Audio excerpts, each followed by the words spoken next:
Hillary Epps, and today I'm going to be doing a head-to-toe physical assessment.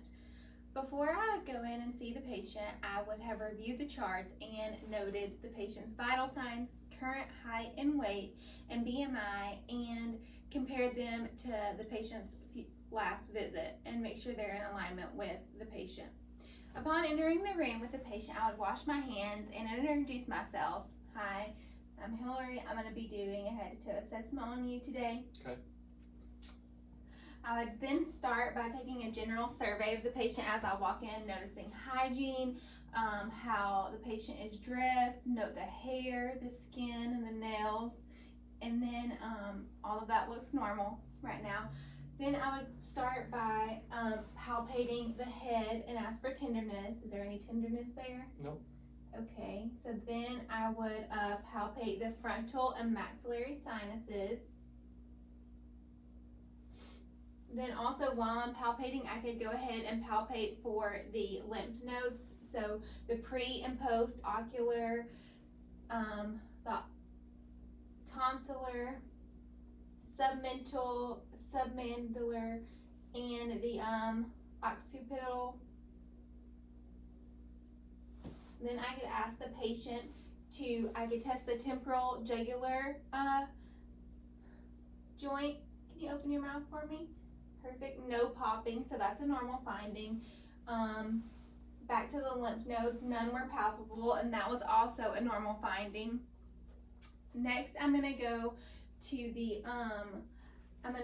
eye exam. So I'm just gonna take a general survey of the outer structures of the eyes, the eyelids, the eyelashes, and the conjunctiva, the sclera, the iris, the cornea, and they all look intact, no redness, they're symmetric, no ptosis is present. Then the next what I'm going to do is go back to palpation and palpate the lacrimal duct. Is there any tenderness there? No. Okay. No tenderness is noted. So then I'm going to go into this Snellen chart test, and this will be testing for cranial nerve 2. So I'm going to use a little handheld Snellen chart and stand about 6 feet away and ask the patient to cover one eye.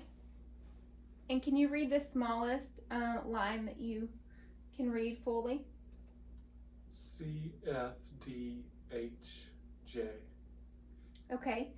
And then, but for the purpose of this video, I'm just going to test one eye, one ear. But in a clinical setting, I would do both eyes.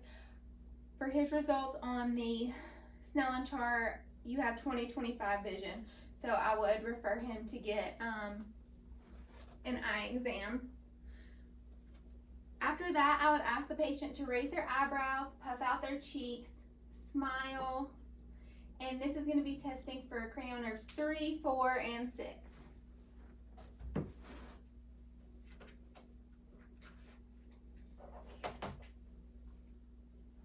Next, I'm going to go with the otoscope exam. I'm going to turn on the light. Okay, I'm going to turn on the light. Put it up to my eye. Whichever eye I'm going to use, or whichever eye I'm looking at the patient, I'm going to use that same eye with my ophthalmoscope. So I'm going to turn on the light, hold it up to my eye, and then go towards the patient. Okay, I'm looking for the optic disc, the retina, the blood vessels, also looking for the red reflex.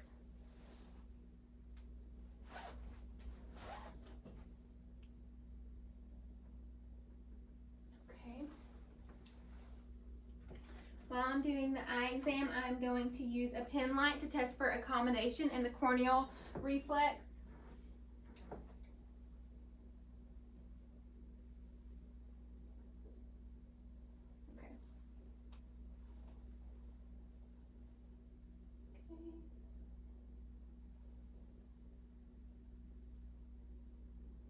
So cranial nerve 2 and 3 are intact. Now I'm going to test the patient's visual field and extra ocular muscles. So if you'll just stand up for me. We are going to do a test where you cover this eye like me, And then I'm gonna use my finger and tell me when you can see it in your peripheral. Okay. Okay, cover the other eye. All right, and tell me when you can see this in your peripheral. See it? Okay, tell me when you can see it in your peripheral. Okay. Okay, perfect. All right, now if you will, you can uncover your eye. Now, if you will follow my finger, okay? Perfect. Perfect. Okay, all right, you can have a seat now. Cranial nerves, 2, 4, and 6, and 3 are intact. Next, I'm going to inspect the ears.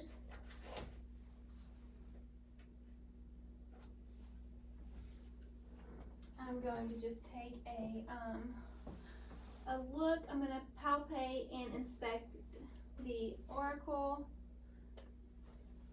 on both sides if this were an exam, and I'm going to find the right size of cone for my patient.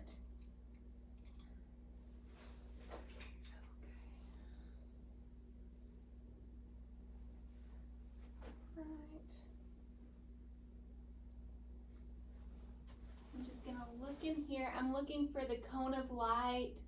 I'm looking to see if the tympanic membrane is intact, which it is. I'm also observing the canal and noting if there's any landmarks or structures that are obstructing or that shouldn't be there, but yours is fine. It's a normal finding. Tympanic membrane is intact.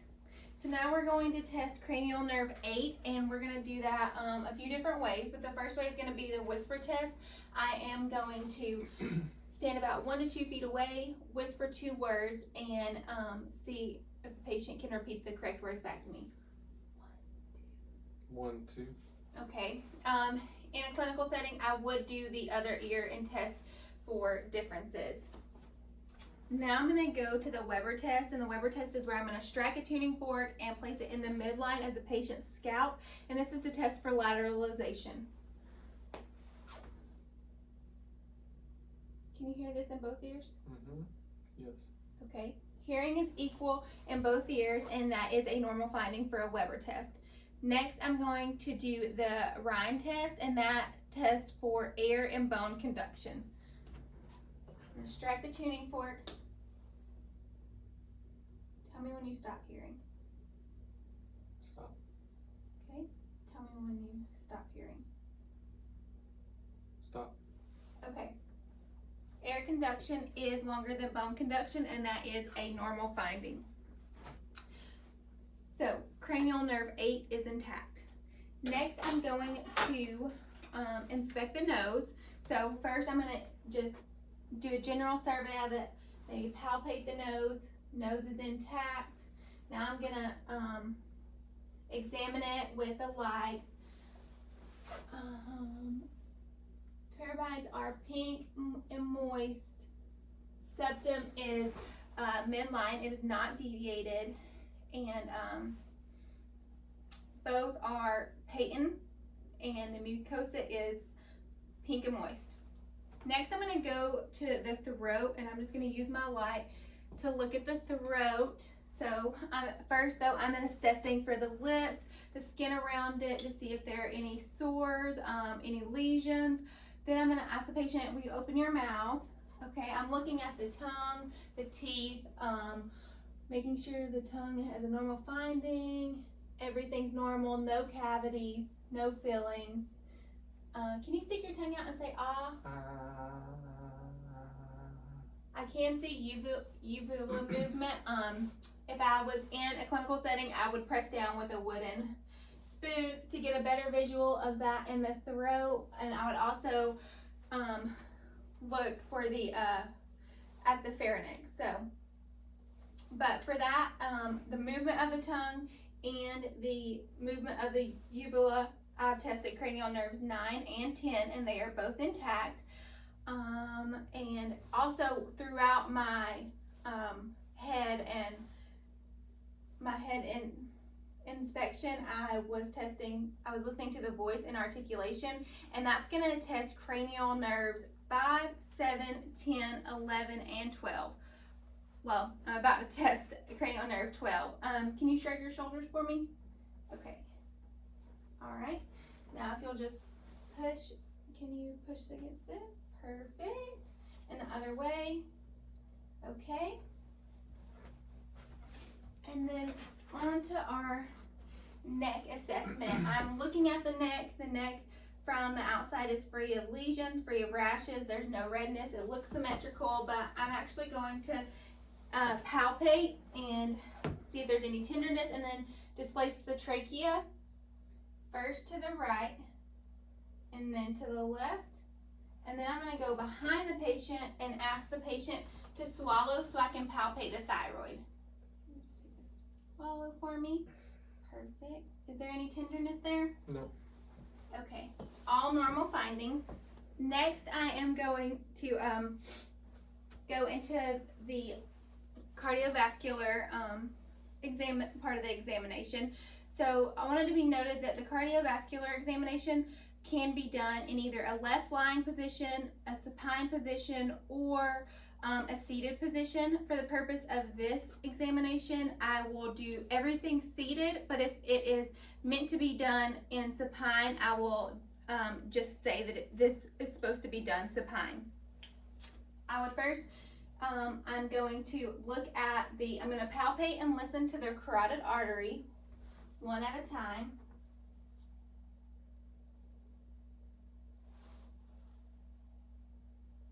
And again, if I was doing this in a clinical setting, I would do both sides, but for the purpose of this exam, I'll just do one.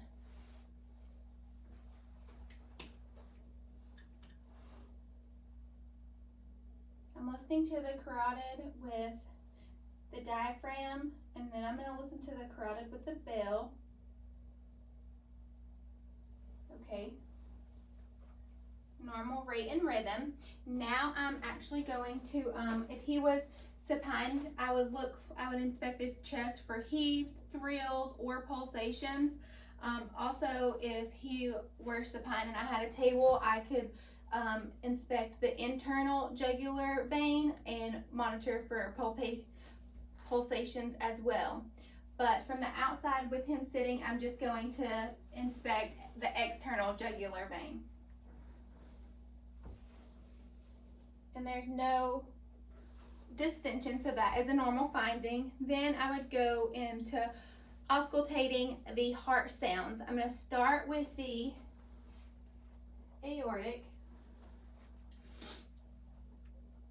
So I'm going to go from the aortic to the pulmonic to the Erb's point to the mitral to the tricuspid, and then I would go to the apex or the point of maximal impact, and I would listen and palpate there. Then I would palpate. I would look at the extremities. I would check brachial, radial, popliteal, femoral, and pedal pulses. For the case of this exam, I'm just going to do the radial. Okay, so heart sounds were normal. S1 and S2 were heard, regular rate and rhythm. As far as peripheral assessment, there's no edema. There's extremities are dry and warm, so that is a normal finding. Peripheral pulses, the radial was +2, so that's a normal pulse. I'm going to check capillary refill just to make sure that that is also within normal limits, and it is.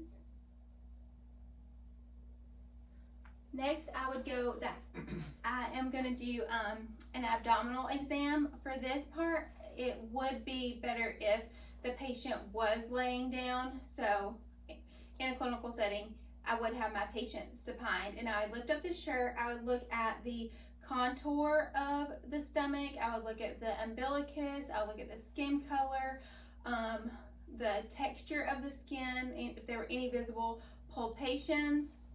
I would then go and I would auscultate first in the abdomen inspection, because we want to hear things before we go pressing on anything.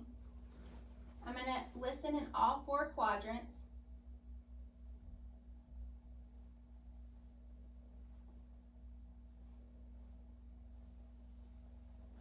Okay, the next goes to percussion of the abdomen, or sorry, let me back up. Next, I would listen for brutes, and I would listen for those over renal, femoral, and iliac arteries.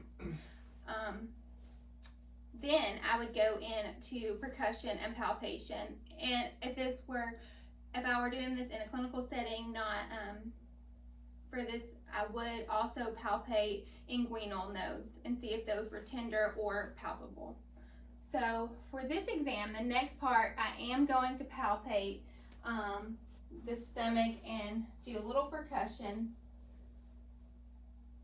So over here should be the liver. I'm palpating lightly, then deeply for the liver, maybe a kidney. Then I would go for the spleen. And again, like I said, I'm starting lightly and then going deeply. And that concludes our assessment for tonight.